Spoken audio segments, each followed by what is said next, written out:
урматтуу министрликтин өкүлдөрү, айтсаңыздар, мисал катары бизде аз мындай камсыз кылынган, мүмкүнчүлүгү чектелген адамдарга мамлекет тарабынан кышында көмүр берилет экен. Туурабы?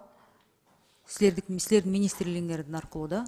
Биздин министрлик аркылуу берилбейт, бул жергиликтүү бюджеттен берилет. Жергиликтүү бюджеттерден. Ошону сиздер көзөмөлдөйсүңөрбү? Ал боюнча ошол биздин райондук башкармалыктар мамилеликте бизден тизмелерди алышат. Ошонун негизинде берилет. Аз камсыз болгон үй бүлө деп, эгерде социальный паспорт толтурулган, ошол райондо учетто турган жалгыз боо энелер, көп балалуу энелер, эгерде муктаж болсо, ошол берилет.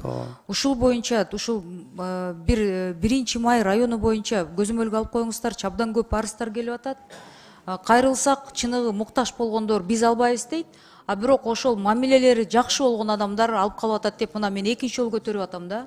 Буну деген жаз айында көтөрдүм, азыр кайрылып атышат. Мына кыш келе атат, чыныгы муктаждарга бизге берилсин деп, негизи жыл массивде ошол жашагандар, анан Кызыл Аскердин тегерегиндегилер кайрылып атат. Ошол Батыш автовокзал, эми эски Бишкектин эски мындай участкаларынан кайрылып атышат да, ошактан сураныч.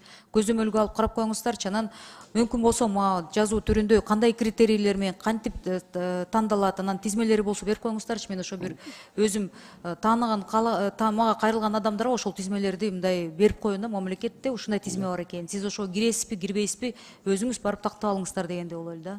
Макулбу? Рахмат. Ошол эле.